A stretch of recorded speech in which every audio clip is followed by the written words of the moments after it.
Tonight on the Chillstream, I decide to stop being a miserable bastard.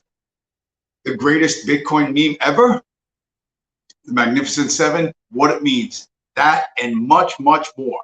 So strap in, let's go for a ride. It's the Chillstream.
All right, we're back. I am determined to be in a better mood. I've been in a pretty foul mood recently, and as things are going, it's making me want to be in a foul mood still, because I have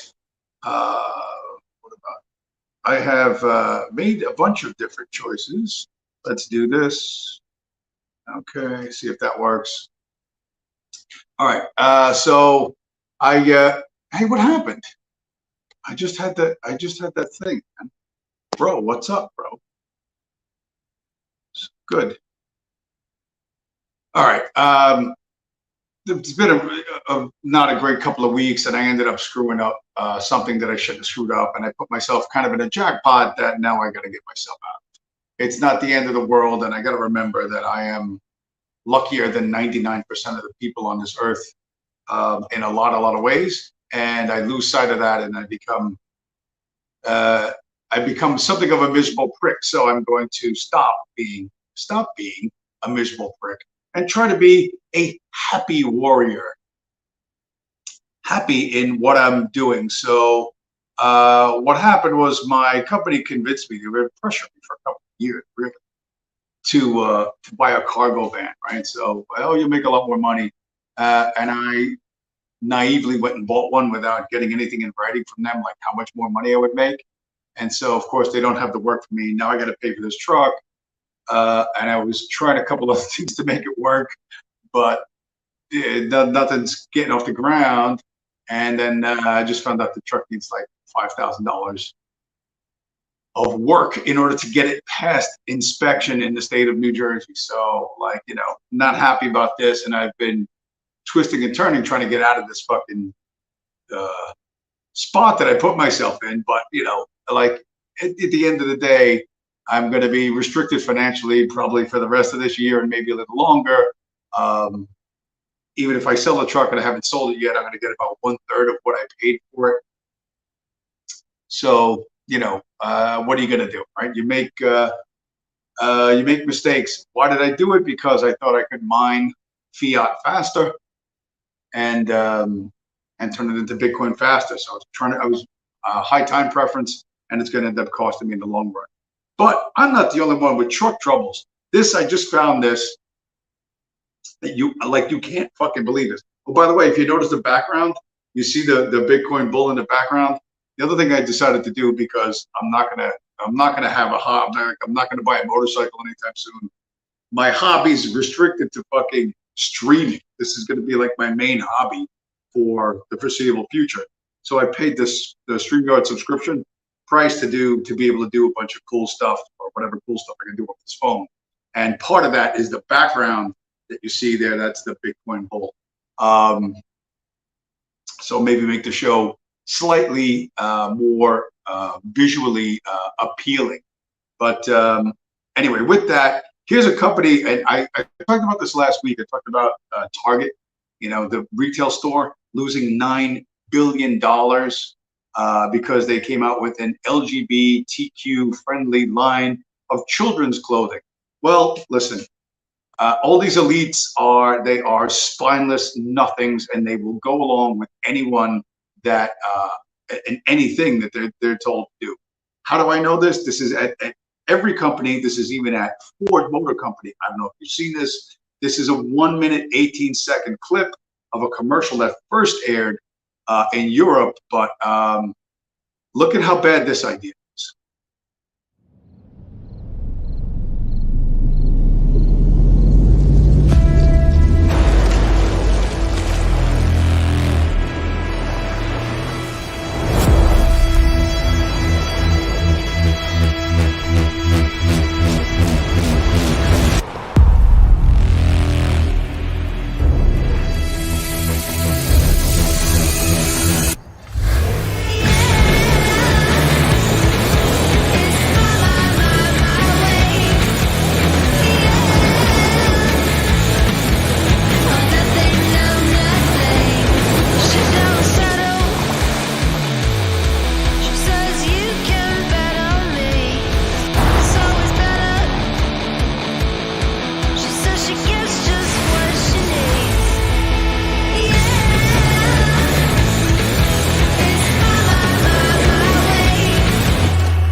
How fucking insane is that?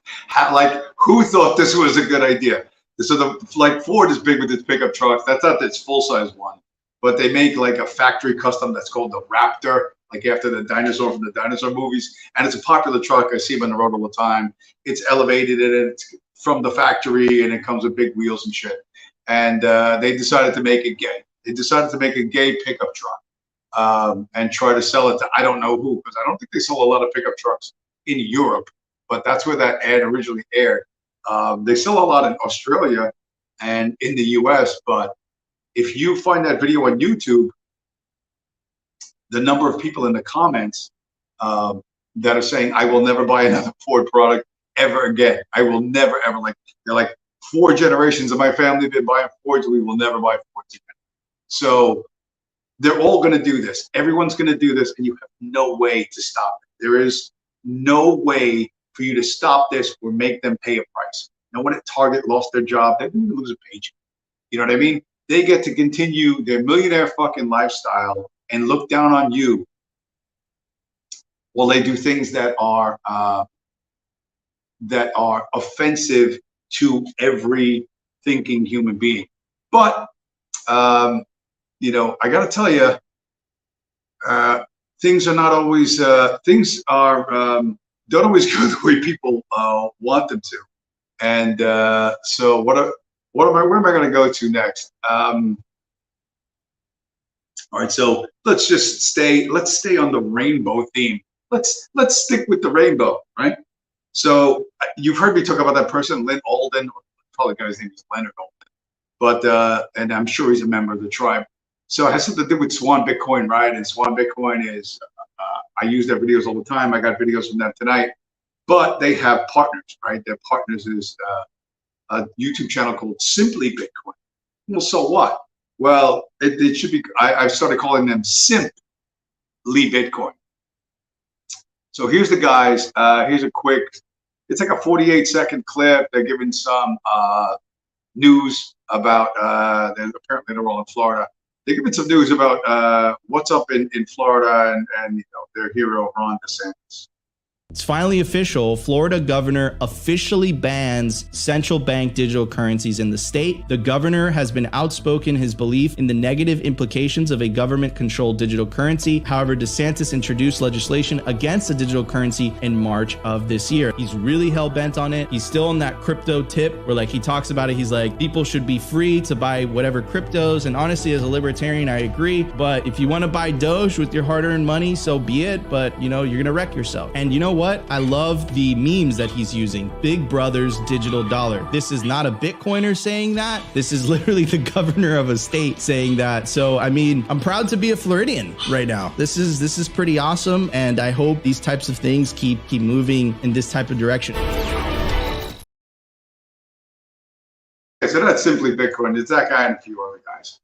And, they love to go after the shitcoiners, and I'm all for that, right? Shitcoiners are fucking thieves, they're con artists, and they're like, yeah, you get what you deserve, you're gonna get wrecked, blah blah blah blah. They mock the shitcoin exchanges like Binance and Coinbase. Your funds are safe. Your funds are safe. Boo. Ha ha ha. Trust me, bro. Ha ha ha. Trust me.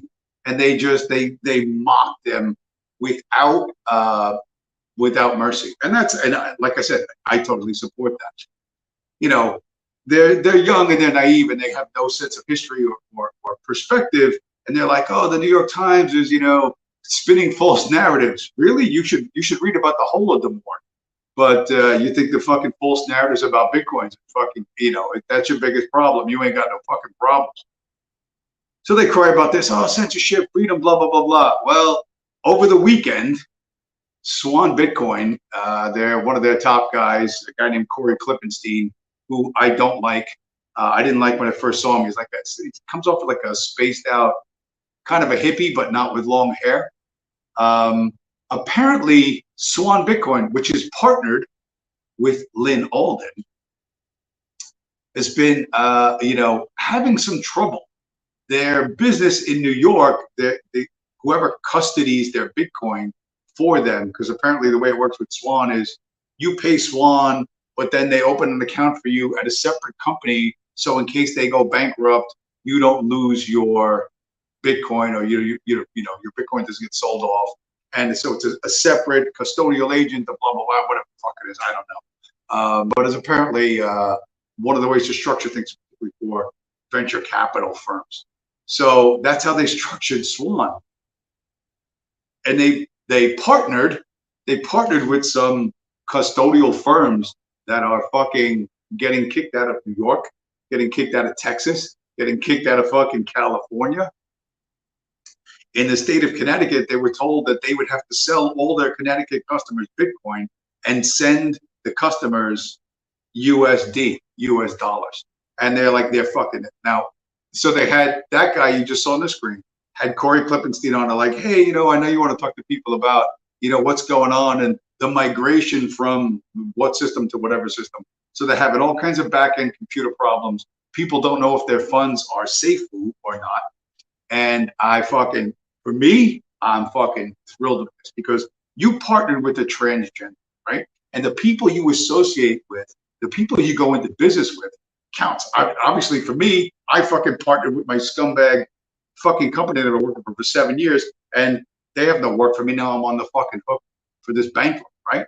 So, the company you keep matters on micro levels, like what I do. And then these guys who are, much more successful in social media, and they're going to be the guardians of truth, and they're going to whip those fucking shit coiners, and they're going to, do their memes and shit and dance on the grave of shit corners. Well, guess what? You partnered with a fucking child molester. You partnered with a sick, fucking twisted, fucking degenerate. And you know what? Your business is falling apart. So they do a live show like at noon, and I went in there. I fucking hammered these fucking people. I was like, yeah, your funds are safe at Swan Bitcoin. Trust me, bro. We won't sell. Trust me, bros in Connecticut. we won't sell all your Bitcoin for cash. And they're doing their stream, right? Here's the thing about stream. Here's the thing about this live stream stuff. You're going to sit in front of a camera. You're going to talk. You're going to do whatever. You're going to try and hold people's attention. And I've been doing this now for a number of years, but I started doing this from the beginning. Don't pay attention to the fucking chat. Everybody's looking in the chat because you're all fucking up in your head. You're like, oh, what are people really thinking? What are they thinking about me? What are they saying? Blah, blah, blah, blah. Let the chat flow. Just let it fucking flow. If you have something to say, right? You have a viewpoint to express. You can do some entertaining thing. You're funny. You can sing. Whatever you're going to do, right, in front of a camera and broadcast it out there. You cannot be worried, constantly, neurotically worried about what people in the chat are saying. Just let it flow. Just let it fucking go and ignore it. But nobody can. Somehow when the camera gets on you, you get a super thin skin, like super thin skin. The tiniest little thing. People read that in the chat. Somebody in the chat said, whatever, you're a dick for fucking working 7 years for a company and not knowing there was comeback. They'll be like, they'll go nuts. I'm not, you can't blame me. Instead of going, you know what? You're right. I was a fucking dick. I was a fucking dick, and I should have known better, and I did know better in the past few years, but I got high time preference, and I put myself in the jackpot, and now I got to get myself out of the jackpot. But pretending it didn't happen, and somebody's gonna fuck with you in the chat, they're gonna do that. So I went after those guys, fucking hammer and tong. You partnered with transgenders. Now your business is going under. Totally fucking deserved. Totally fucking deserved. Because they were dancing on the, like I said, dancing on the relative graves of Coinbase and Binance, both of which are now under investigation by the SEC, and there's lawsuits filed, and everyone in crypto is losing their fucking shit because it's all gonna go away with the exception of Bitcoin and Ethereum. And the reason why is because Ethereum is actually Fed coin. But anyway, so I just fucking hammered these guys, and you could hear them. I'm watching them on screen, and their voices are going like, yeah, they're trying to do their news segments. Like, they're slicker than me. They're not running it off a phone. They got better backgrounds. They got video. They got all kinds of shit. And they're like, I could see them looking down into the chat, and I'm like, bang, bang. I'm like fucking smashing them, you know. Black Swan Bitcoin, you know. What's gonna happen to your coins? And like, so what they ended up doing was they deleted about 10 of my comments. And I'm like, you proved my point. You cry about censorship and you censor others. You cry that you want freedom, but when somebody speaks freely, of course you censor them. And then now they're melting down on camera while their voice is getting shaky. They're like, this guy's like, he can't concentrate. He's fumbling over words, like completely wrecking these motherfuckers from the chat. And the reason why is because who do you partner with? I mean, if you know consciously, deliberately, consciously that you're about to go into business with someone who's a transgender, I don't want anything to do with you. Like, I don't want anything to do with you. In the bright future that I picture for the world, there are no child molesters. Child molesters are never allowed near children. They get taken care of basically, you know, once and for all, and then no one is allowed access to children that other than their parents and people who were very carefully screened. You just don't let this happen, right? You know, if I was going to design utopia, child rape would not be part of utopia. You know, do you understand that? Like, child rape, bad, okay? Anyone that participates in that or has even been a victim of that and is not straightforward about it, that you're going to go, well, I'll kind of, you know, I won't say anything because there's money to be made here. Well, you're as compromised as anyone you think you criticize. So I had a lot of fun at their expense. But now they reported me to fucking Google and I can't comment on anything. They're like, every time I try to comment on other videos, complete different channels, as whatever I'm commenting has nothing to do with the politics or culture or anything like that, like food fucking videos. You know, I get a pop-up, you know, we've been notified that some of your comments may be hate speech. So I'm getting like a 12-hour timeout or something like that. So whatever, fuck them. But, you know, that's that's kind of where things are, right? So I'm having fun with those guys. Hopefully I'll get banned from their channel soon. That would be great. That would be awesome. Okay, where are we going to go? Let's talk about the Magnificent Seven, the title of tonight's show. By the way, have you noticed I've given myself a new title down here, and I think I'm going to keep this. What is it? What did I write? America's. I don't know what I wrote. I can't remember what I wrote. America's boldest adversarial thinker. And so what is adversarial thinking? Let's have Robert Breedlove explain. Is there anything that sows a seed of doubt in your mind this about exact Bitcoin? question is why Bitcoiners have such deep conviction, because Bitcoiners are adversarial thinkers. They're asking themselves this question all the time. It is indeed the $100 trillion+ question. How do you stop this thing? How do you turn it off? It's just a network that's incentivizing everyone to contribute to its proliferation and success. It's literally paying everyone that touches it to help it succeed. It's like a vortex of positive incentives that no one knows how to turn off. So what are the risks? The best answers Bitcoiners have are a black swan, which is an unknown and unknowable unknown. What could this be? Well, obviously I can't say it. It's an unknowable unknown, but maybe there's a cosmological disaster that wipes out the power grid and internet permanently. Maybe there's some type of nuclear apocalypse, but you end up in these unlikely long tail events. So it lends itself to deepening your conviction in Bitcoin.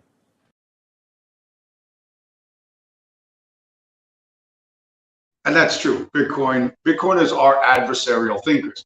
I've constantly challenged people, like, come up with something better than Bitcoin. Come up with a reason to save or invest in something other than Bitcoin.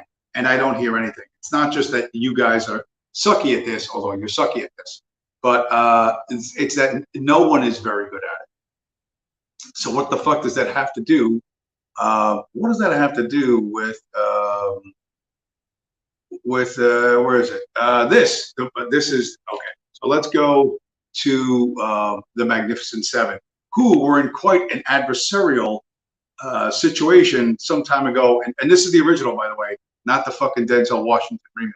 The original 1960s Western film with Steve McQueen and Charles Bronson and James Coburn and Yul Brynner. It's fucking awesome.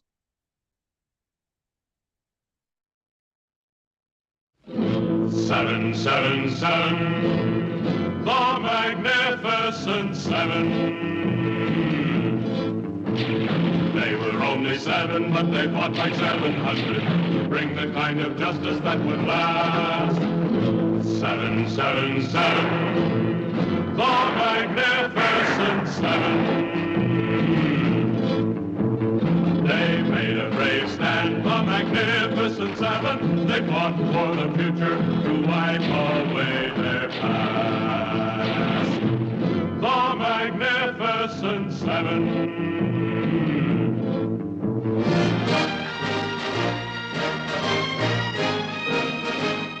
Ride on.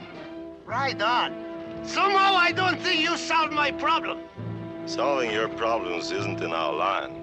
We deal in lead, friend. So do I. We're in the same business, huh? Only as competitors.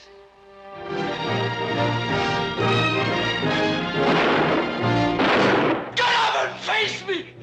Do you get up? Look what I found.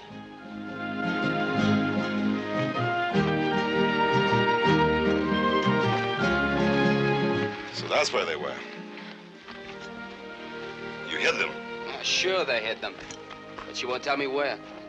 They're afraid. She's afraid of me, you, him, all of us. Farmers. Their families told them we'd rape them.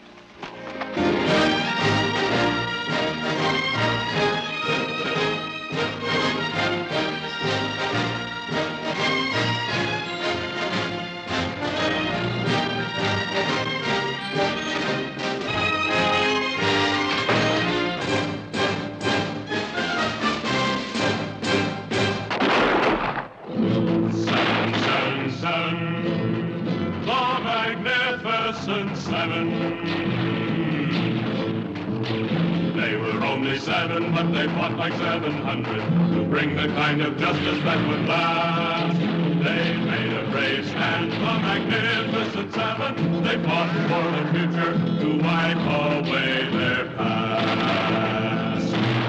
777, the Magnificent 7. The Magnificent 7.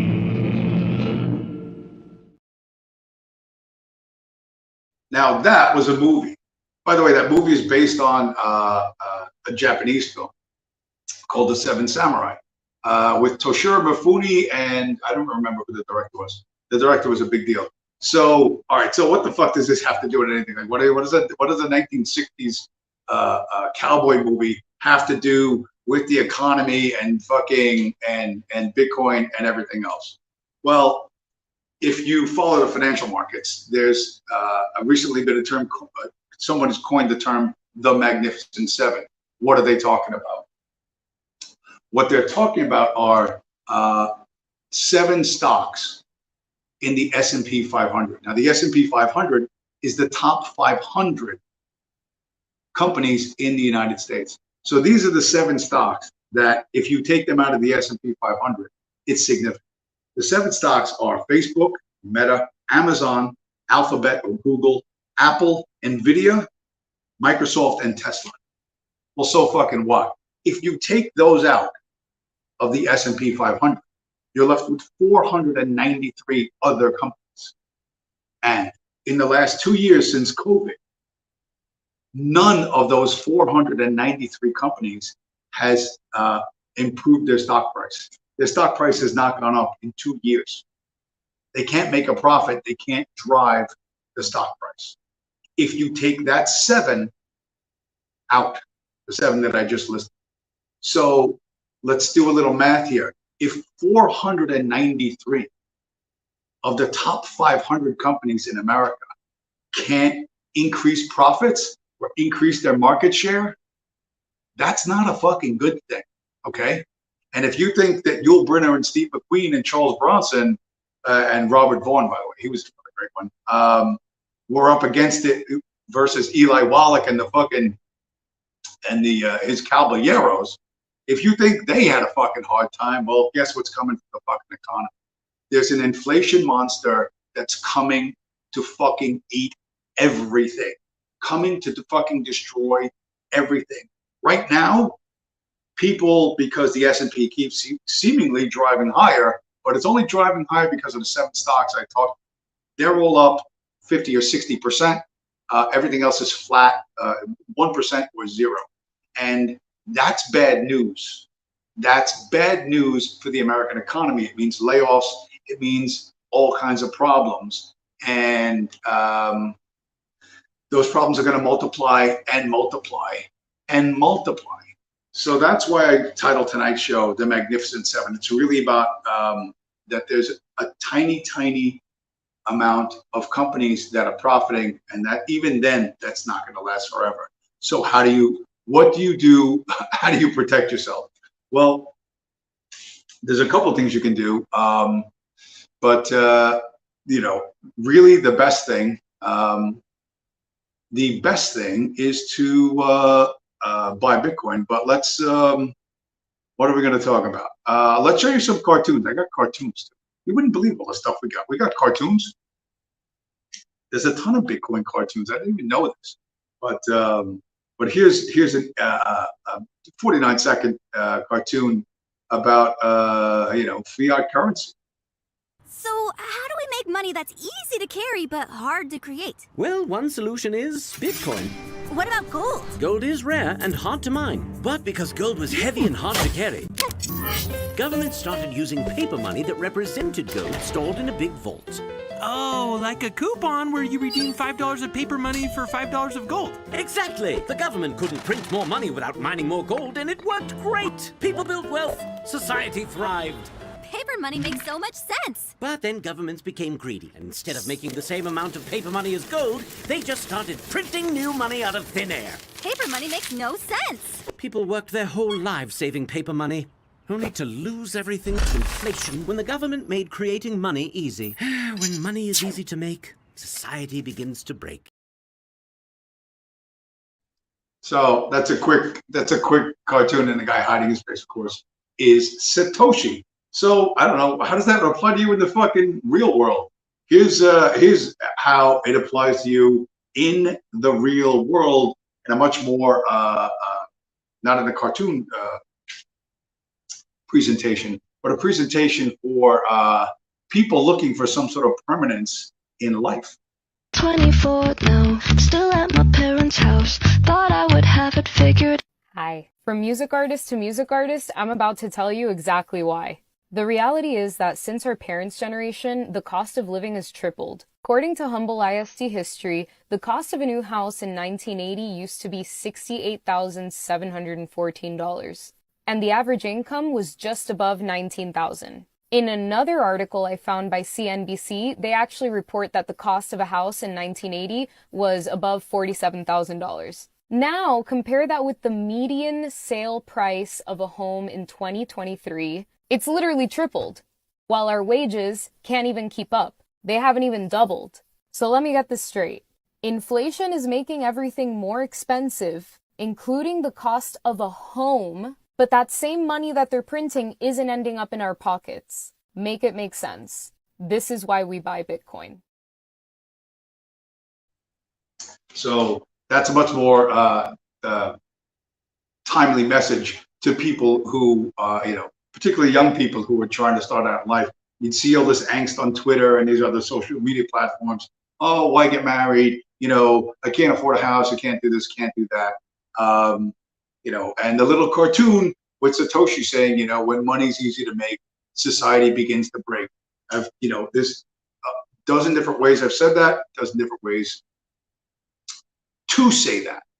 But what is going to save us? Well, what's going to save us is something like, not something like, what's going to save us is Bitcoin.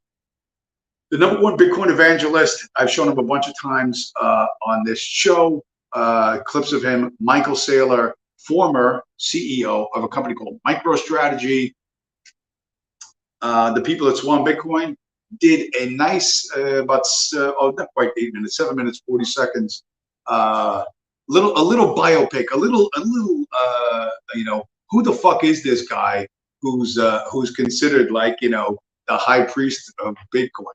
So this is Michael Saylor's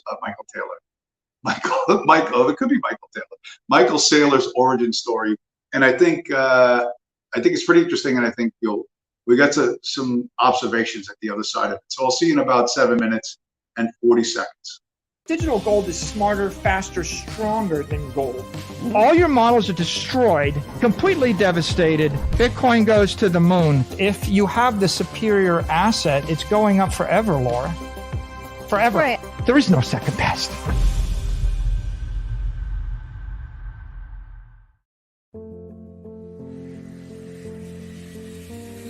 If you grew up on Air Force bases watching airplanes fly all over you, if you're a science fiction fan, then you can't help but fantasize about being an astronaut, fighter pilot, spaceship designer. Like a lot of young kids with an active imagination and taste for adventure, Michael Saylor had his sights set for the sky and beyond. His childhood was spent living at Air Force bases around the world, and he decided to pursue his passions by enrolling at MIT on an ROTC scholarship, graduating with honors with a double major in aeronautics and astronautics and science, technology, and society. Spoiler alert, underachievement is not a part of his story. After graduating from the top technical school in the world, Saylor was ready for active service in the Air Force, or so he thought. They diagnosed me with a benign heart murmur. 10 years later, they undiagnosed it, but at the time they made a misdiagnosis. That disqualified me from flying aircraft in the Air Force, so I was a little bit distraught. That kind of drove my career in an odd, unexpected direction. Saylor took a job with DuPont, building computer models with plans to pursue a PhD, but he soon realized they needed him more than he needed them. He explains his all-or-nothing attitude on an early appearance with Charlie Rose from the year 2000 about the origins of his data analytics company, MicroStrategy. So I went to DuPont. I said, I quit. I'm starting a company. I will build your global multi-user networked war game if you want me to. as a contractor, please give me money. I looked at them and I said, you have to give me the $100,000 because I have no money. So like holding your breath until they give in. And they looked at that and they had to agree I did have no money. And so they gave me the $100,000. With his contract in place and a little seed funding, he grew the business on his vision of helping enterprises deliver intelligence everywhere, eventually taking MicroStrategy public, riding the dot-com wave, and eventually being named by news outlets as the richest man in Washington, D.C. Things changed dramatically in March 2000 at the height of the dot-com bubble, when the company's stock crashed 62% in one day, the dust not settling until the share price was 98% down from its all-time high. Michael Saylor understands volatility and business cycles. The dot-com bust claimed casualties left and right at the time, but MicroStrategy kept plugging away and survived. 10 years later, Saylor checked back in with Charlie Rose about his ordeal and the book he wrote in the interim called The Mobile Wave: How Mobile Intelligence Will Change Everything. I think it just caused us to refocus on our basic principles, and we went back to our core business, which is how do we create a piece of software that provides value to a corporation, and we wanted to find companies that really could use that. Tell me about the changes you see coming. Well, in the fourth wave of computing, the internet wave, about 5% of the economy was automated. Right. In the fifth wave, we'll see 50% of the economy dematerialize. Things like a video camera, a tape recorder, a magazine. And he would later help teach us that money and property will experience this digital phenomenon too. Bitcoin is the dematerialization of property. We're sucking the value out of gold and real estate and other property assets and collectibles and art. We're putting them on a blockchain. We're giving it to the people. Saylor is known for making compelling metaphors to help the general public understand the unique properties of Bitcoin. He's compared Bitcoin to digital energy, its invention to the importance of discovering fire or electricity, and he often points out the destructive nature of inflation. In this interview with Tucker Carlson, he compared Bitcoin to an oxygen mask. The currency is to the economy what your blood is to your body, and economic energy or money is to the currency what oxygen is to your blood. So Tucker, if I told you the oxygen is getting sucked out of the room and there's an oxygen mask drops out of the ceiling over there, what would you do? Run for it. Yeah, put the oxygen mask on. Bitcoin is the oxygen mask. Right? You've made the most compelling case I've ever heard for the need for something like Bitcoin. Michael Saylor might be a billionaire with laser eyes, but he knows Bitcoin is for the billions of people around the world. And what makes Saylor even more relatable to us ordinary plebs is his willingness to admit that at one time he was wrong about Bitcoin. He's never taken down this tweet from 2013 when he compared Bitcoin to online gambling and predicted its ultimate demise. I am completely oblivious to any previous opinion I had had. Once it clicked for Saylor, he became one of Bitcoin's greatest evangelists, certainly the biggest in institutional leadership. His talent for intense, tireless banter on podcasts, news programs, and conferences is without parallel. Digital gold is smarter, faster, stronger than gold. All your models are destroyed, completely devastated. Bitcoin goes to the moon. The point is, if you have the superior asset, it's going up forever, Laura. Forever. Right. There is no second best. There's no second best crypto asset. There's a crypto asset. It's called Bitcoin, right? So what's next for Michael Saylor, the man behind the GigaChad and Cyber Hornet Lord memes?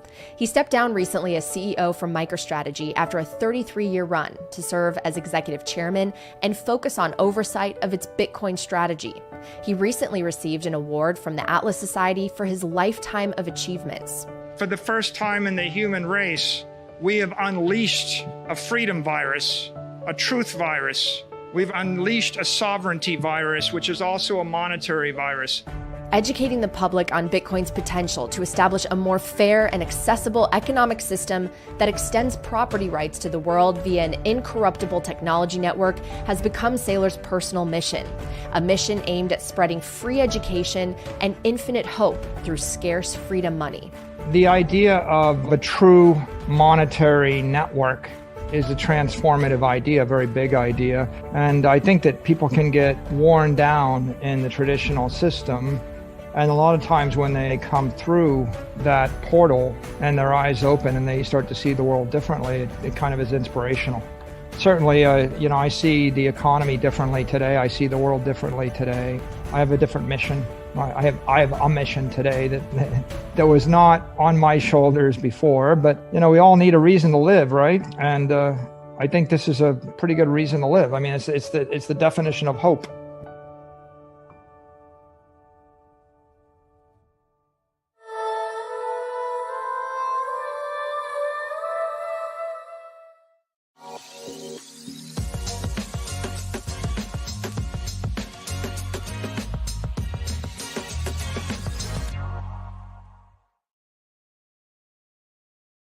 So that was pretty good, huh? I mean, you could argue that it's a sweetheart piece. It's flattering. It doesn't show anything negative, but I don't know. It seems to show, to lift the curtain on who this guy is. What's interesting is that he was once considered the richest man in Washington, D.C. when he was worth $7 billion, and he lost it all, right? Boom. Go from a billionaire to not a billionaire. That's never happened to Bill Gates. It's never happened to Jeff Bezos. It's never happened to Mark Zuckerberg. It's never happened to Mark Cuban. It's never happened to Mike Bloomberg, right? All of those guys, somehow their wealth is always perfectly safe. It never happened to Elon Musk. But this guy, right, who's the son of an Air Force, I don't know if it was Air Force officer, or I don't think his dad was an officer. I think his dad was like a non-com. But he saw the power of government and technology growing up on Air Force bases around the world, right? So he had a very stable, and because he went around the world, varied base of experience, and he had opportunities open up for him.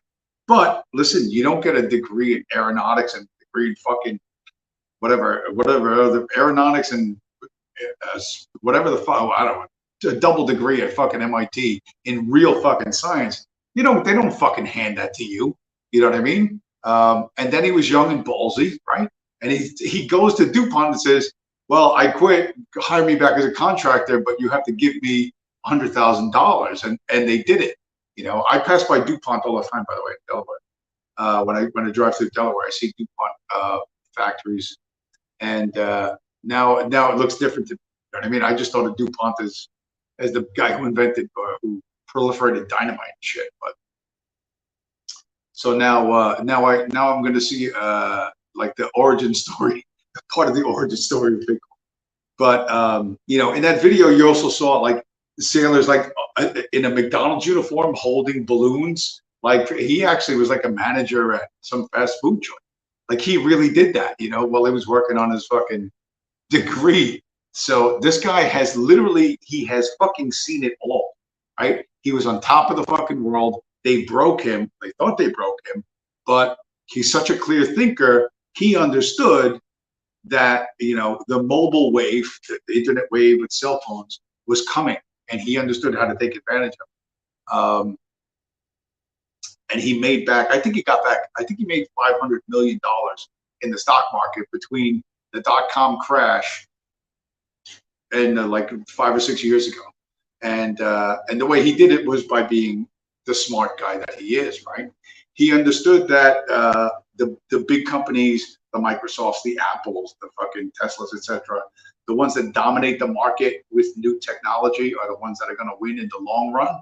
And so he put a relatively small amount of money to them and made $1 gazillion. So I'm not telling you this as a stock market strategy, but if you were going to have a stock market strategy, if you have a 401k or an IRA or something like that, you're thinking, what the fuck do I do with inflation? Shift everything over to the Magnificent Seven, and that'll get you through the next few years at least. But as the economy gets eaten up by inflation, right? As inflation starts destroying the other 493 companies in the S&P, and wealthy people realize I can't get a 7% return from the S&P 500 because it's not returning 7% anymore. You know what I mean? What am I going to do with my money? Where does the money go? Where the fuck does the fucking money go? And that is why you should Bitcoin, because right now the current inflation rate is what, 6%, I think officially, or 5%. Let's say 5%. Well, how much you get if you put your money in bonds? You're getting 3.5%. That means you're losing 1.5% a year, every fucking year, right? And you go, well, what's 1.5% of $1,000? Well, it's nothing. But what's 1.5% of $100 million? You know what I mean? Are you willing to lose $1.5 million a year? Not those people. They're going to start freaking out, and they're going to look. They're going to scream for the government to do something. And what do you think the government's going to fucking do? Right? Money printer, go burn. They're going to start printing like a motherfucker, and that's going to artificially fucking prop up, the equities market at least for another length of time. But it's going to erode the purchasing power of people at the bottom who are necessary to kind of keep those 500 companies going, right? If you have the S&P 500, 530 different industries, 500 different companies, if nobody has a job or they don't have enough money to buy your products, well, guess fucking what? You're going down, right? But that's coming, right? And that's the math is fucking indisputable. Like it's fucking disputable. All right. And what they're doing is like one of the things they're going to do, and this was a fucking, I saw a bunch of stuff, and I'm trying to curate small, right to the point clips, but I've been seeing one of the things I see on Instagram, the things about being on Instagram is that they push a lot of shit through Instagram. But there was somebody at Bitcoin Miami 2023 that we all know that's a book writer that this is 1 minute. This is about a minute. Take a look at this, and I got some thoughts on why this subject and why at this time. Okay, so I got my new book that I ordered. I've been obsessed with watching Whitney Webb's YouTube video interviews on all this stuff. It's called One Nation Under Blackmail, Whitney Webb. One Nation Under Blackmail. This sordid union between intelligence and organized crime that gave rise to Jeffrey Epstein. And it says, okay, how did Jeffrey Epstein manage to evade justice for decades? Who enabled him and why? Why were legal officials told that Epstein belonged to intelligence and to back off during his first arrest in mid-2000s? Ooh, can't wait to read it.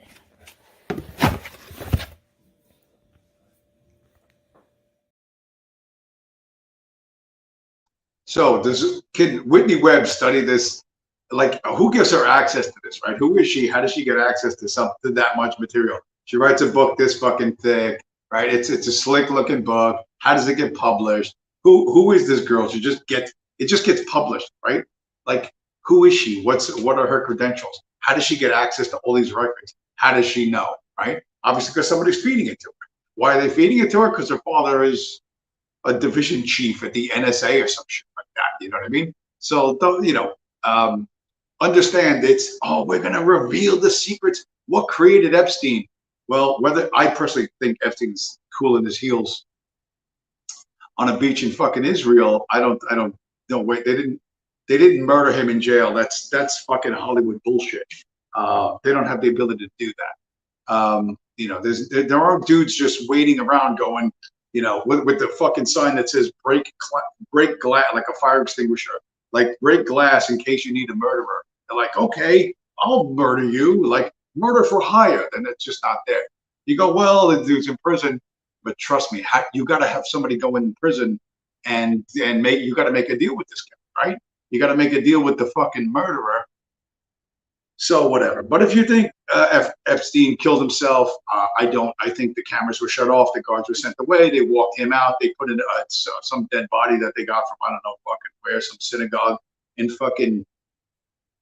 Queens. You know what I mean? And then they had their guys dressed up in FDNY EMS uniforms and fucking walked them out. That's what I think is the most likely fucking scenario. But whatever, you can think whatever you want. The point is, why Epstein? Why now? Because this is like a recent scandal, and people are like, oh yeah, but well, what are you going to do about it? Right? There's nothing you can do about it. And everyone on the cover of Whitney Webb's book, and everyone that she names in the pages of Whitney Webb's book, they're all dead. They're all so there's no justice to be had. But it's a great distraction from the fact that the price of gasoline has gone up. You can't afford a house. The price of food has gone up. The price of children's clothes has gone up. Even clothes that are not rainbow colored and LGBT friendly. The price of kids, like all of this is a distraction, right? You can unleash your outrage on this target, right? This Jeffrey Epstein fucking thing, which means nothing. That can be an outlet for your moral outrage, for your frustration, for your anger, right?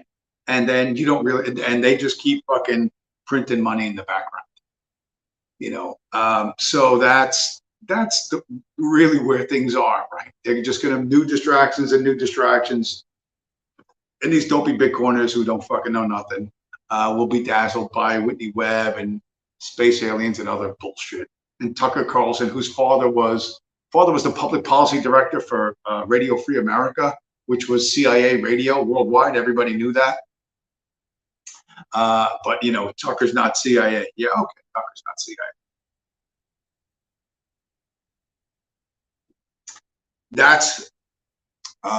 That's the environment you're dealing with. That's the environment that everyone's going to find themselves in. Not to mention AI, which I mentioned it last week, but AI, like what you're going to be surprised to find this out, but AI thinks the Holocaust is very important. AI, the super smarter than any human being, smarter than any 1,000 human beings, is going to be all for deficit spending. The AI is going to say, run the money printer. You'll be surprised about this. The AI will be very left-wing politically. You know what I mean? The AI will be pro-trans rights. These are my predictions. That it's like, who'd have thunk it? Who'd have thunk all that communistical fucking nightmare shit just happens to be? How can I oppose this agenda? It's the super smart AI. It's ChatGPT telling me to embrace my inner transgender or whatever the fuck. And people are going to go with it. It's going to push a lot of people in this direction because AI is as corrupt as anything else. Okay. But I'm trying to, here's a way to, is this the one? Yeah, this is the one. So I mentioned in the teaser, the intro, do I have the greatest Bitcoin meme ever? And by the way, welcome to everybody who's watching the show already, and smash up the like button if you're still here after 53 minutes and 20 seconds. Bitcoiners, like I said, we have mimetic power. We have a drive and a passion and an energy and a creativity that really no one else has. While you're waiting for Hitler or Spanish Hitler or whoever you think your savior is going to be to come and rescue you from the people you don't like, okay? While you're waiting for that to happen, we're doing shit that is slick, smart, and fun. This is, I'm so tickled by this. Here's a meme, a Bitcoin meme that is based on literally the most popular series of movies ever to be filmed and watched on the planet Earth. Check it out.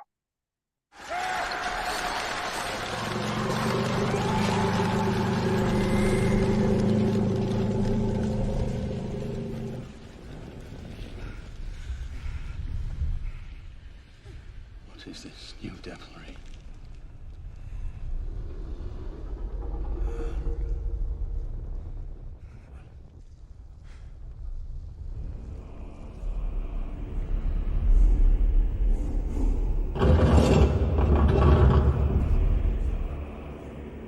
only by decree. It is a tool of unlimited consumption and debt. This foe will destroy all of us. Run! To the bridge!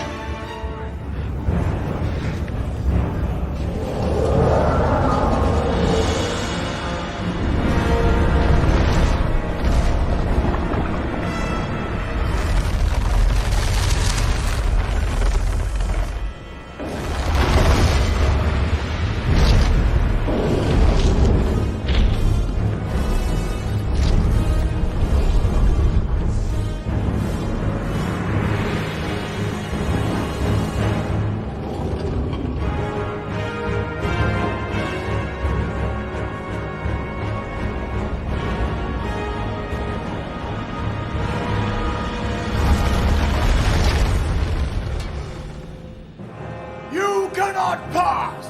Satoshi!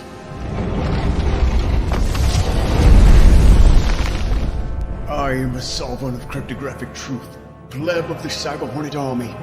The cypherpunks shall be your downfall!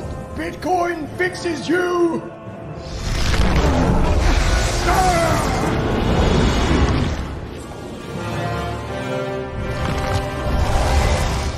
Go back to the shadow!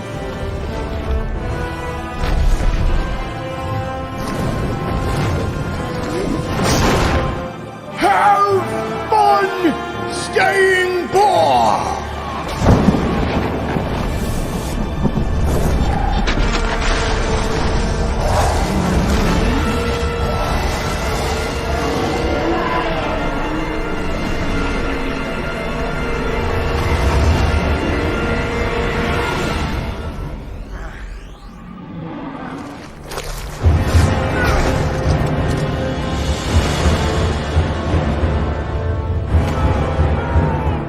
Satoshi!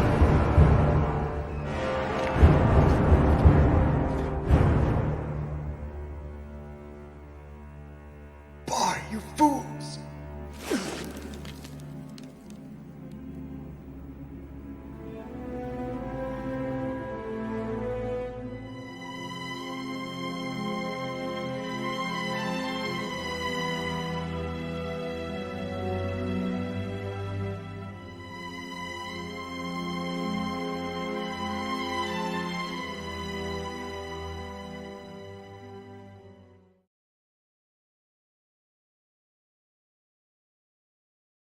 How funny is that, right?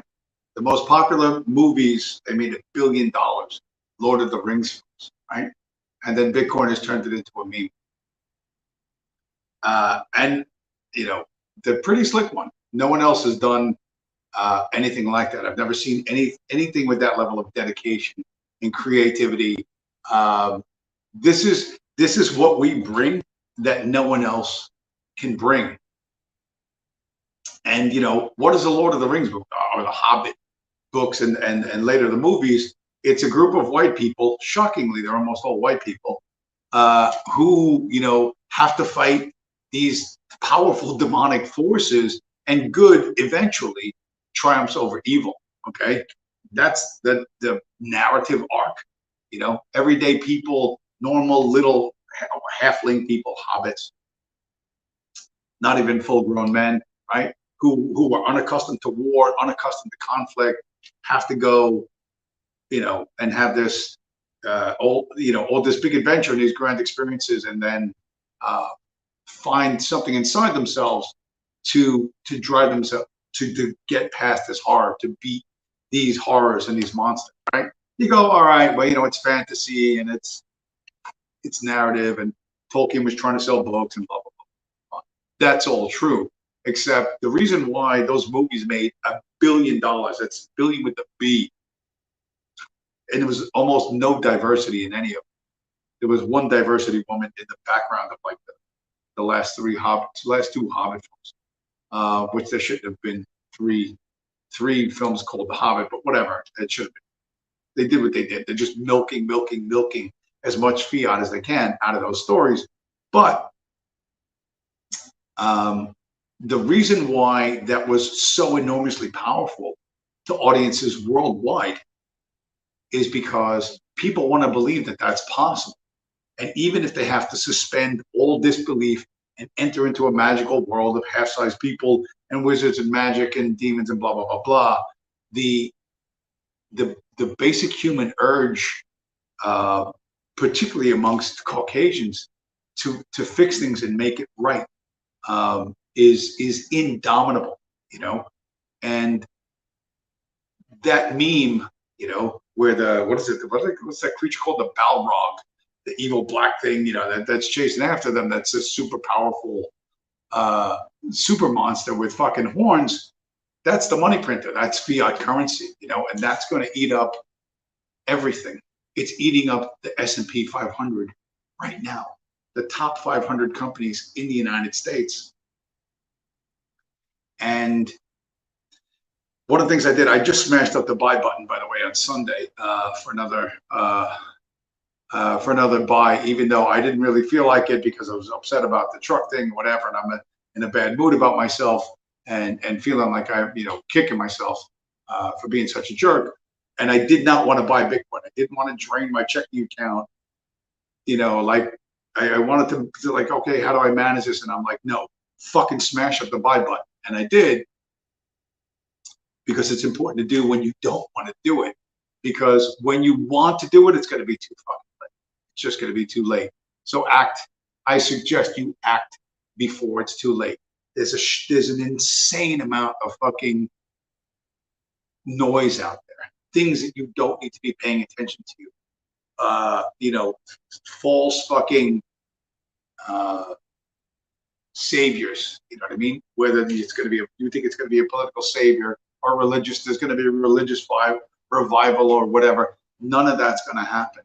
None of that's going to happen. If you adopt the mindset of an adversarial thinker and you put your favorite idea in front of you and you start smashing it, right? Start smashing your favorite ideas, your most sacred of sacred cows, and see how easily they break and why they break. Now, maybe the idea is not a terrible idea, but it's going to require something that beyond just, hey, fellows, we should all just do this, right? It's going to require some element you haven't considered. Part of the reason why I curse at this audience and I disrespect this audience, one, a lot of people they're mentally ill. I'm not kidding you. There's a lot of my audience is mentally ill. If they're not bots, I might actually only have 7 real viewers. You know what I mean? I get like 2 likes per stream. So, by the way, smash up the like button. Let's put that banner up there. Let's put that banner up there to remind everyone to smash up the like button, especially if you're this deep into it. Now we're in an hour, 2 minutes. So thanks for coming along for the ride this far. But as you can see, you get content here you don't get anywhere else, and it's free. I do the work, I do the curating, and I present all these ideas to you weekly, which should help to keep you focused on what's important and what's not important. Now, if you think, and I part of what I do, I guess part of what I've been doing, is I don't have enough people pushing back against me or my ideas in real life because no one understands what the fuck I'm talking about. And I can't find anyone online who can push back, who can be adversarial to my viewpoint in any way that's significant. Everything they say has all been said before. Blah blah blah blah. Buy gold, buy land, blah, blah, blah, blah, blah. And you know, particularly again, Michael Saylor, you know, the fucking high priest, the Gandalf of fucking Bitcoin or whatever you want to call him. I don't know, Gandalf or whatever. He's the first chief executive officer of a publicly traded company to put hundreds of millions of dollars into Bitcoin. So you're going to need somebody like that. We have somebody like that. And he's a smart, articulate guy who's trying to get as many people into this lifeboat as we can get in. But it's tough to convince you. You keep thinking, oh no, you know, Ron DeSantis is going to save me. Donald Trump's going to come back from the dead. Joe Biden's going to accidentally send, because he's fucking suffering from dementia, Joe Biden's going to like send me a fucking check for $30 bazillion and I'll never have to work again. But that's not going to happen, right? And for the people who sit around thinking, well, I just wish I had a suitcase full of fiat, a suitcase full of $100 bills or whatever, and then I would be happy. Trust me, you wouldn't be happy. But you to sit there and think, oh, if you would just give me a suitcase full of money or 2 suitcases full of money, and let me criticize everything I don't like, then the world will be fine. But that's most people. That's really most people. Like, hey, can I just have all the good stuff, none of the responsibility, and get to do whatever I want without consequence? Then the world will be perfect. But that's not really the way to improve anything. Hey, look, we got a comment. Who's in the comments? Virgil Doc Purple Heart, welcome to the show, sir. Good to see you, bro. So, why does a money that cannot be confiscated or stolen from you matter? Because people do things for money. They don't do things because, your parents may do things because they love you, right? Mom and dad, if you're lucky, and not everyone's that lucky, by the way. People have nightmare parents, So when those people, and that's a separate issue, how they have to be handled. But, other than your family, and again, that's for some people, that's not for everybody, and there's all sorts of flaws and defects in this. Strangers aren't going to do anything for you unless you pay them, unless you incentivize them, unless you make it worth their while. If you do not produce something of value, then you will get nothing of value. The other thing about this, what am I going to throw up here? I could put something in front of my face that looks funny. This is they call it an overlay. So I haven't hit this button yet, but now that I've paid for the StreamYard software, I'm gonna let's see the first one. Let's see if I like this. What happens when I do this? What happens? Yes. Okay, let's take the banner off. This is what's more awesome than this? Ray Liotta, right? I love this shit. The best movie ever. Goodfellas, 1991. As far back as I can remember, I always wanted to be an underground niche internet micro celebrity. Wow, that's so cool. That overlay thing, so you don't have to look at my face. So now I can do overlays. Now I can do all kinds of overlays. I can do this overlay. You can still hear, everything I have to say, but now you can look at an image, something better than my mug. And I can do all kinds of things because I was grabbing all these screenshots off of my phone that I walk around with, because this is what I walk around with on my phone. But I'm a little bit of a mental case. But this is a great quote by one of the greatest human beings to ever live. What does it say? Men are swayed more by fear than by reverence. That's a direct quote from Aristotle. What will motivate you to act is the fear of losing something or the fear of some consequence. It isn't that the majority of people will not be swayed or moved to do something just because it's a good idea. And that this is the kind of the situation Bitcoiners find ourselves in. We're the early adopters. We've got the good idea, and we're just being so evangelical, and I don't mean me, because I can be a prickly bastard. But like I said, I'm going to try to be in a much better mood, because I know I'm in a better shape than 99% of the planet. I'm in better conditions than 99% of the planet, and I should have an appropriately positive mindset. But until you're afraid, until you're desperate, you're not going to try and get to the chopper, right? So what do I mean, get to the chopper? Here's a get to the chopper meme, right? Here's a great get to the chopper meme. Vietnam, right? That famous picture from the 70s, if you're a boomer or Gen Xer, of all these Vietnamese desperately trying to get on that last chopper out of South Vietnam when the communists were coming, right? The chopper has laser eyes. Everyone's desperate to get in there. You don't want to be those people, right? That's what we're trying to tell you. Don't be those people. You know, start now to get in the lifeboat. Start now to build I don't know, to build safety around yourself, because there's no fucking way. There's no way that that things are going to get fixed. I don't see how you fix this, right? How do you fix this? The only way to rise above it is to actually rise above it. This will bring you up out of the fucking misery. This will bring you above it all. This thing is, of course, Bitcoin. If you save your wealth in something they can't steal from you, and something they can't inflate away from you, and you get there before everyone else, it's going to be enormously, enormously beneficial to you. The only people in this war are Bitcoiners. This is another one. This is another great Bitcoin. This is another this Bitcoin Pepe, right? This is World War I Pepe in the trenches, right, with his machine gun,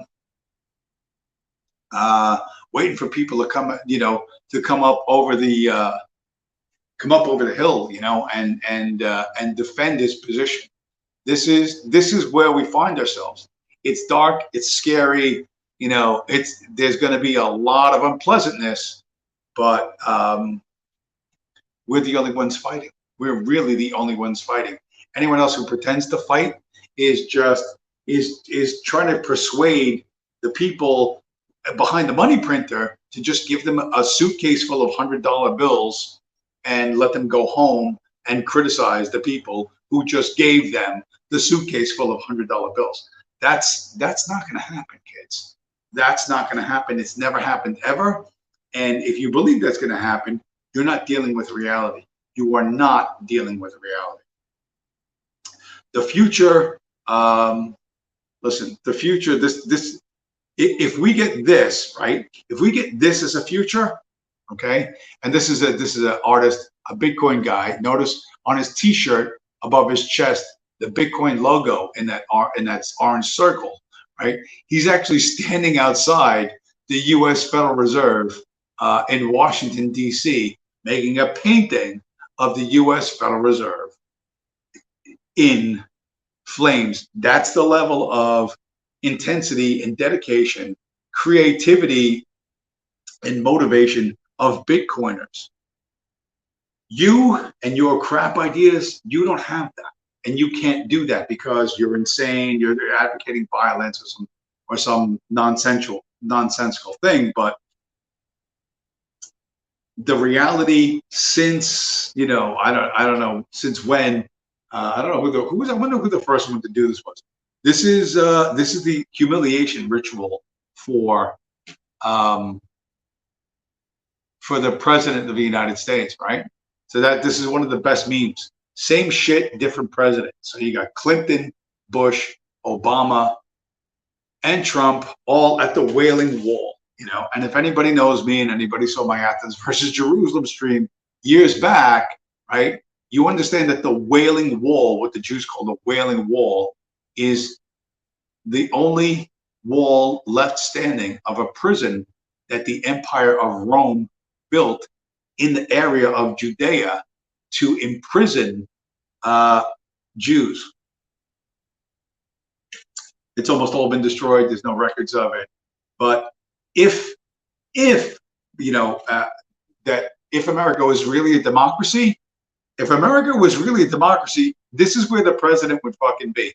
This is where all the presidents would go. They would go here, right? This is the Parthenon, the Acropolis in Athens, Greece, right?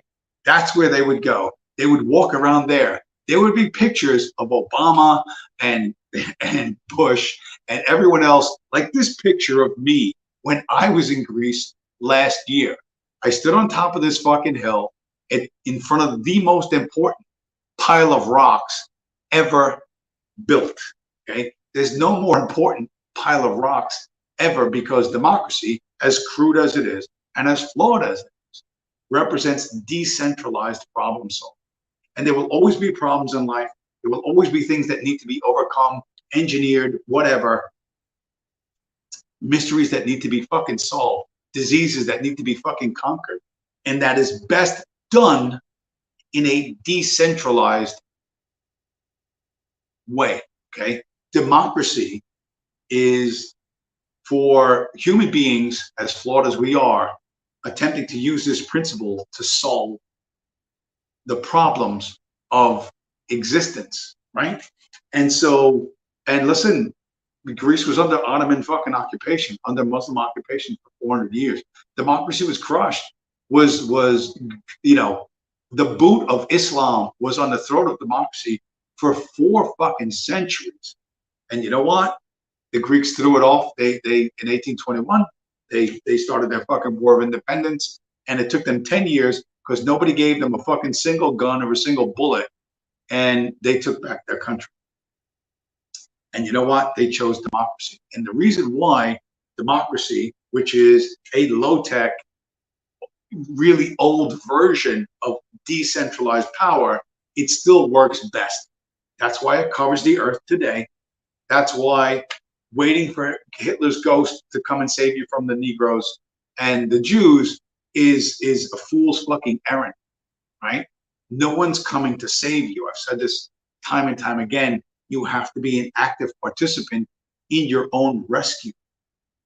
And that's not a message you want to hear. It's not a message that flatters you. It's a message that puts you in a situation where you got to work your fucking ass off, and you got to be smart, and you have to risk, and you don't want to do that. Everybody naturally seeks safety and security, but in almost every case, safety and security, especially when offered by strangers, is a lie, right? It's an illusion, okay?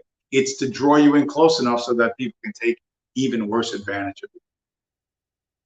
That seems like a statement of the blindingly obvious, but I don't hear anyone saying anything like this. I you know, admittedly, my time is kind of limited, but I do try to look at a lot of different viewpoints on social media, and no one says anything.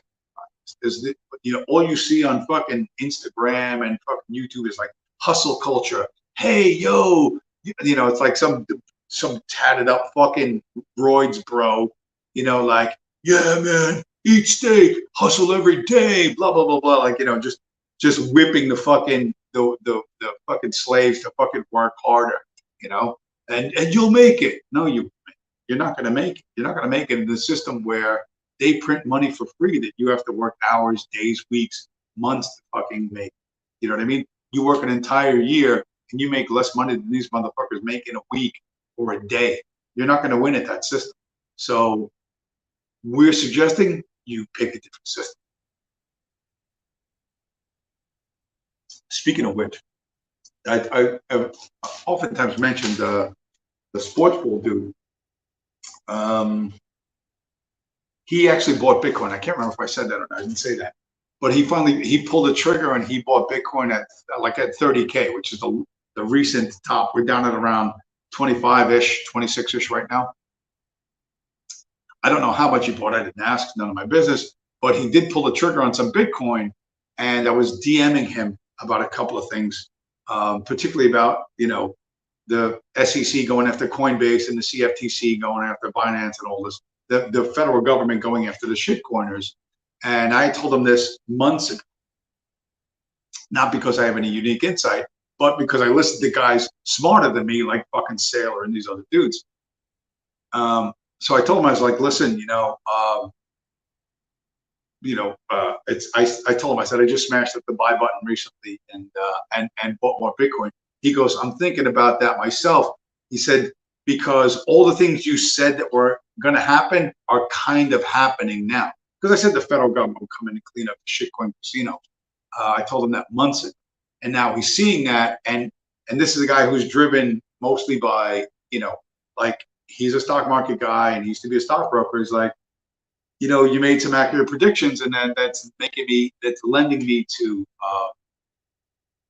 agree with your viewpoint and perhaps make some decisions based on that. And I'd like to think that on this show, the things that I say have happened or are happening right in front of your face, and that would be persuasive enough to get you to act. Now, will it be persuasive enough to get you to act? I have no fucking idea. But that's my hope, you know what I mean? And in the meantime, to continue with this is I the fact that I can show this, I'm not sure this one this one what is it called again? I don't know what the fuck is this called. What is it called? Overlay. This one overlay is going to be my favorite. I'm probably going to show it 100 fucking times.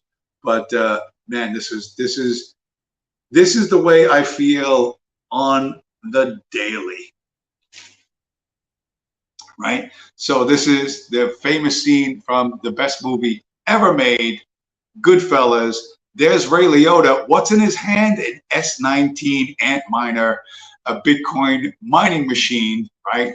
And you see the word plebs on him, and then he's beating the guy who disrespected his girlfriend, the Jewish girl, whatever. I can't remember her name in the movie. But he's like absolutely beating the crap out of him. And, you know, on that guy's face, there is bloody nose. It says crypto bros, governments, what is it? COVID believers, anti-guns people, scammers, gold bugs. We're just bashing them, smashing them like a complete psychopath. And in the background, leaning up against the pretty red Corvette, is newcomers to Bitcoin Twitter. One of my favorite memes, one of the best scenes out of a movie filled with great scenes. Goodfellas. If I had the ability, I would take the scene in Goodfellas where Henry Hill and Tommy DeSimone are sitting outside the restaurant that they set up for arson, and Joe Pesci playing the part of Tommy DeSimone. Tommy D in the movie. He says, Henry, I got a favor to ask you. And Henry goes, no. He goes, I didn't even ask you. And Henry, come on. What's going on? He goes, I'm trying to bang this Jewish broad, blah, blah, blah, blah. But I would make a Bitcoin meme out of it, like the Hobbit meme, right? I would change the wording, right? And Joe Pesci would say, Henry, I need your help. You know, and Henry goes, no, I'm not helping you. And he goes, come on, Henry, I'm asking you for a favor.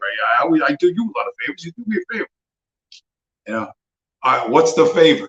And then Joe Pesci, instead of saying, I'm trying to bang this Jewish broad, he goes, I'm trying to end the Federal Reserve. No, I'm not doing it. I can't do it. I got to go meet Tootie. You know, that would be, if you did that while they're having an argument in the car and in the background of the shot, the fucking restaurant's going on fire, and they get to the point where the flames actually are large enough so that they notice, they go, oh shit, and then they stop the car and they take off.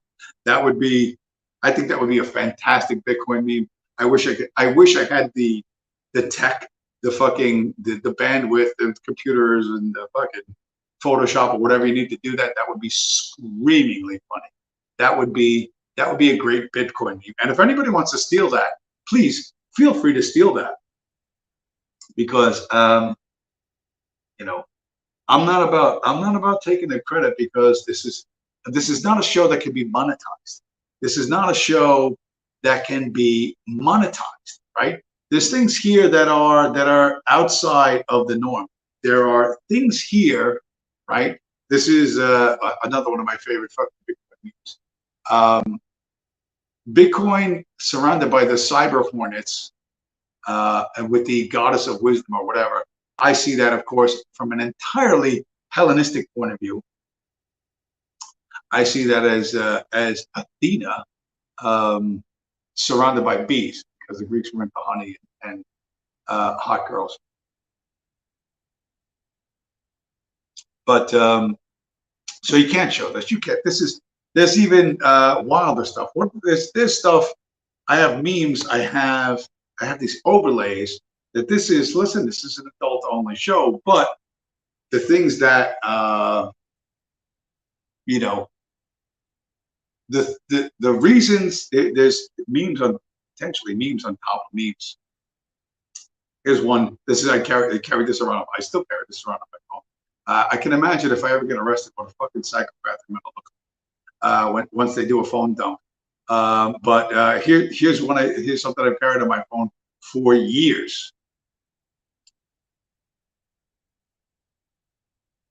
Now this admittedly is a bit risque, but I can't help but think of Aphrodite coming out of the sea with an octopus on her, and attacking her, and you got to think, hey, listen, we got to take that fucking octopus, and we got to fix this motherfucker. We got to turn that octopus into this. We got to turn that animal. We got to put him on a fucking grill him and put him on a plate. He can't go attacking our girlfriend. But that you could make this out to be fiat currency attacking Bitcoin. You can make that whatever you want, right? You could make that whatever you wanted it to be. So just a quick reminder to anybody that's still here at 1 hour and 25 minutes to smash up the like button before you leave, because I'm being much happier and more positive. And I've got these cool screensaver backgrounds and things, and I've spent, tons of money on my new hobby as a micro internet niche, whatever the fuck, celebrity.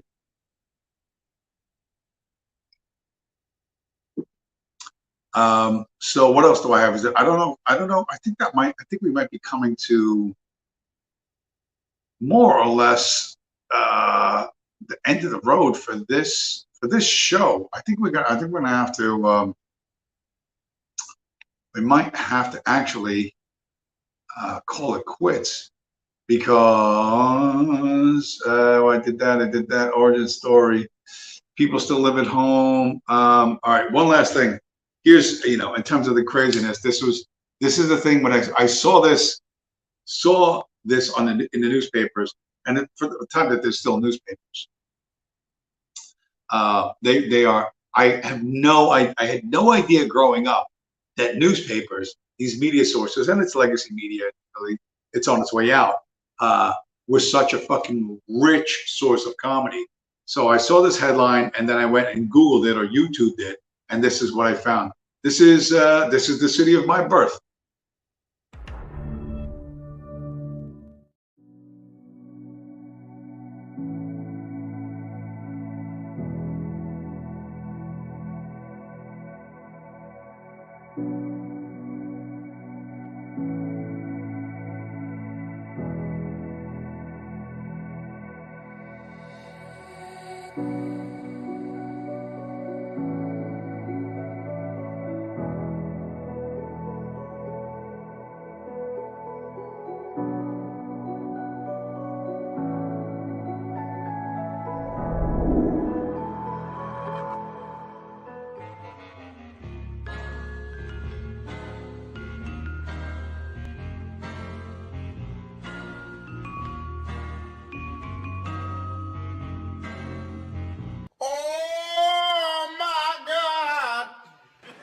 No one saw that coming.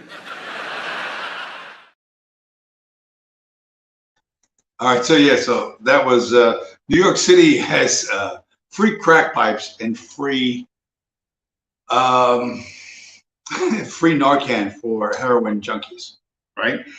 Listen to me. Nobody in New York City voted for this, right? They just take your. This is what happens when someone can just take your tax money and do whatever the fuck they want with it. And it's not getting better. There's no way to hold these people accountable. There's no way to stop this. They're going to try and sell rainbow pickup trucks. They're going to try and sell LGBT fucking children's clothing. They're gonna put free crack pipes in vending machines around New York City.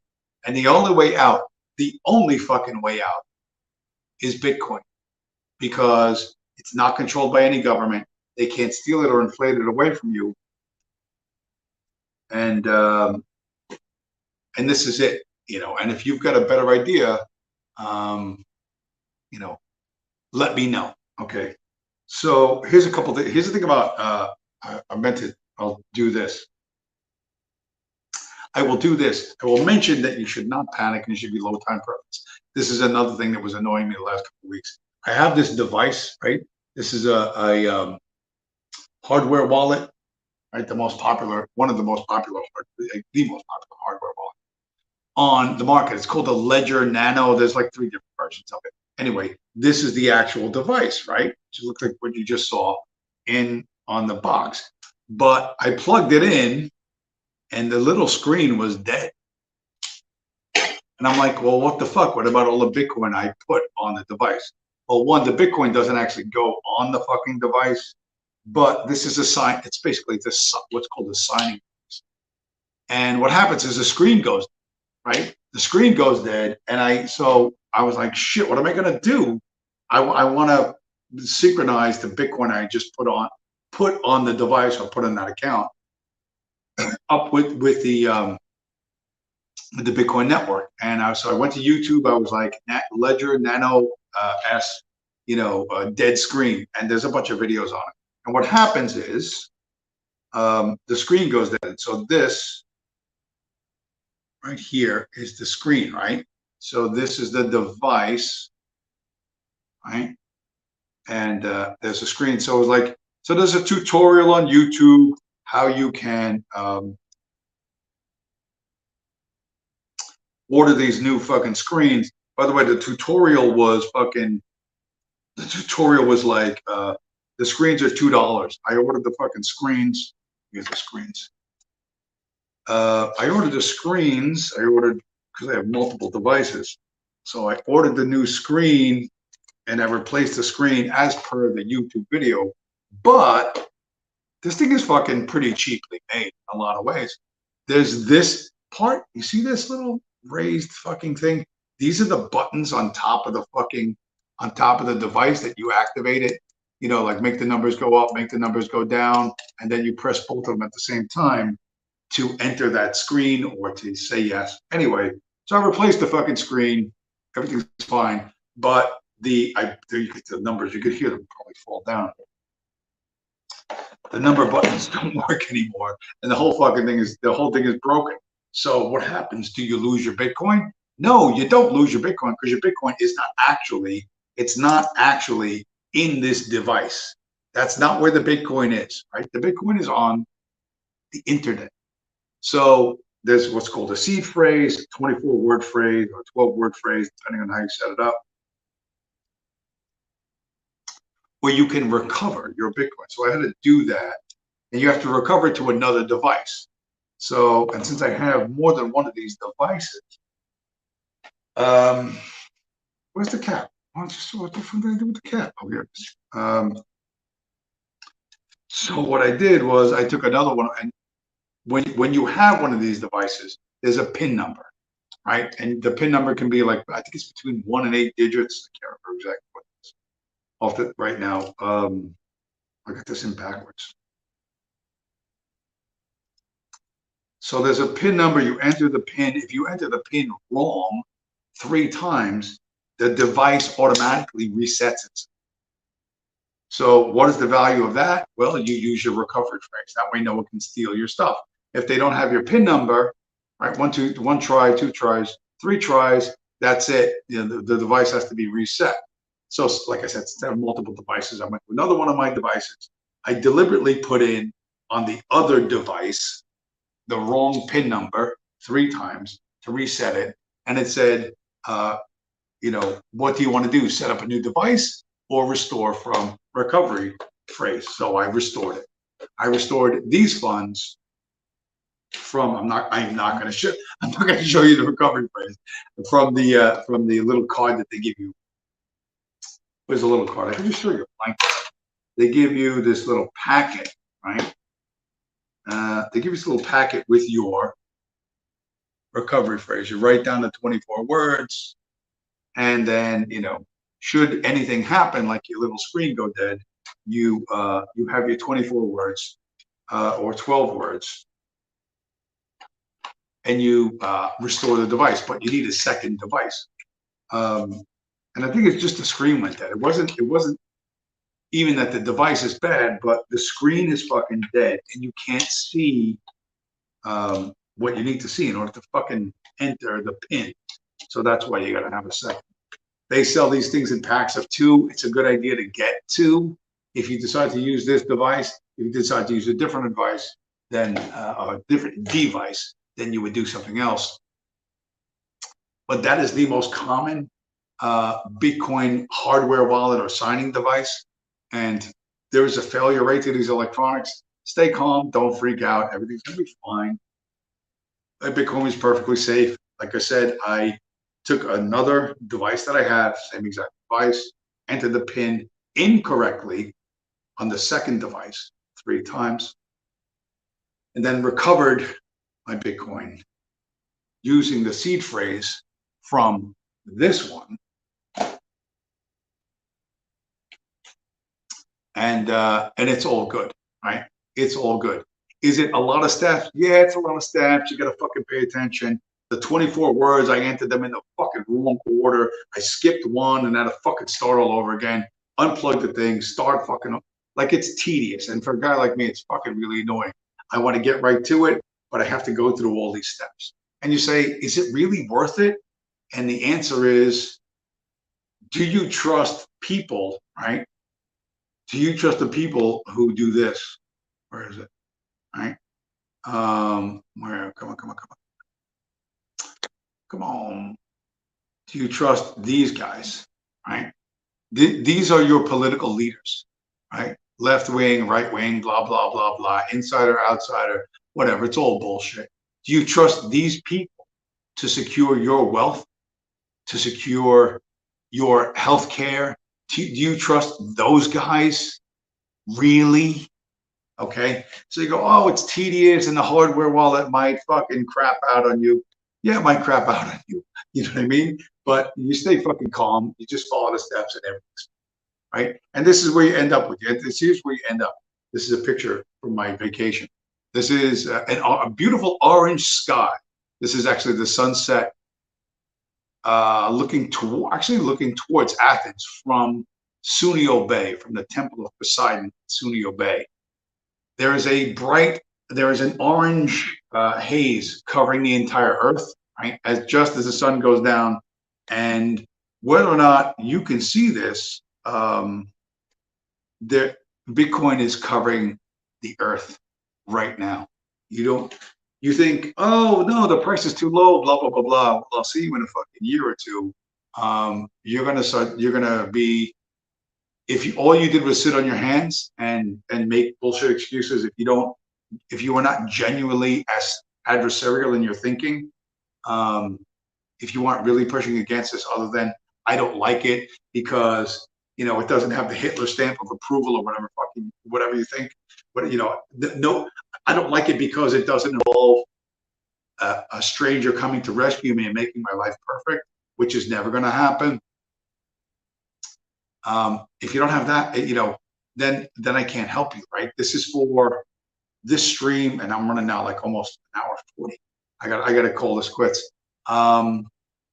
This stream and every stream I make like it is about taking people who understand what the real problem is, hyperinflation, and are looking to protect themselves and protect those that they care about, right?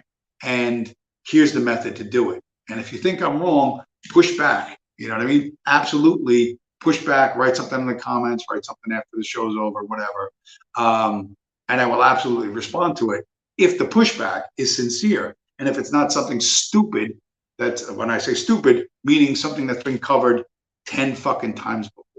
Buy a Picasso, buy land, buy gold. We've been through all of this commodity money, the various different flaws in commodity money. Saylor, again, you know what I mean? I go back to Saylor a lot, but he says, what do you do? Like, let's say you have $10 million worth of property in Africa, right? I don't know how much, that would probably be like the entire fucking city of fucking Kinshasa, Nigeria, but whatever. Let's say you have $10 million worth of property, right? And you live in Africa and you want to leave Africa because the fucking Africa's fucked up. Like, I don't want to fucking be here. Well, what do? You either sell the property, right? Pay taxes And then how do you move the money out of the country, right? You can't put $10 million of property, a giant apartment building. You can't put an apartment building on your back in Africa and then fly to Europe, right? Or you can't take $10 million worth of real estate in Europe and take it to South America, right? You can't do that. You can't take $10 million worth of gold from America to Asia. You just can't do that, right? How do you do this? If you have wealth, and there are people with wealth, and I realize that's not this audience, and that you have a very small amount of money, but you can not only protect what you have, but you can grow it. Because when the wealthy people realize 493 out of the S&P 500 stocks are not making any money, and they're about to go down, and they start looking for the exits, when they start running for the exits, as Tucker Carlson said, if I saw an oxygen mask, I would run towards it. What that's going to do to the exchange rate, the Bitcoin to the US dollar, is going to melt people's brains inside their skulls. When the rich realize, fuck, there's no way out. You know what I mean? We've run the printer. It's all just getting worse. My stocks are going down. My real estate's going down. Everything's going down. My real estate's value's going down because the taxes are going up. How did they escape? Sooner or later, someone's going to go, hey, rich dudes, have you heard about Bitcoin? And they're going to dump everything they have and pour into Bitcoin like fucking, like Grant took Richmond. And you have an opportunity to be there before them, okay, to front run them. And it's maybe the only opportunity you're ever going to get in your entire life to front run these people, okay? And in so doing, protect yourself, your family, your children, your grandchildren. Because I don't know, I'm waiting to hear something better than this. We're all waiting to hear it. And if you have that idea, if you can articulate that idea, I'll be more than happy to listen, and I'll sell my Bitcoin and I'll do the thing that you're talking about. But if the thing that you're talking about can be confiscated, inflated away, if they can create more of it, or find more of it, find more gold, find more oil, grow more wheat, or soybeans or whatever, then your idea sucks, okay? Which it's slightly better than I'm waiting for him to rescue me, but it's not a whole lot better. So push back against everything I have to say. Push back against all the ideas I present, whether it's funny memes or cartoons or whatever it is. But if you do this with good faith, one, it's good intellectual process for you, and two, who knows, you might learn something about yourself and your ideas. Anyway, with that, we're coming up at 1 hour, 42 minutes. This is running way long for Chillstream. Everybody watching in the chat now, thanks for showing up, guys. And everyone that's going to be watching in the current week, like I said, I will do my best to be in an extra good mood because I am luckier than 99% of the planet. And I need to sort of reflect that. And I will do that regardless of my personal fuck-ups in the background. Anyway, Virgil Dark Purple Heart, and, Judas Flychai, everyone else that has showed up, everyone that's lurking in the chat, afraid that I'm going to hit them with the ban hammer, and everybody that's going to show up. Thanks a lot for stopping by, guys. And I'll talk to you again next week.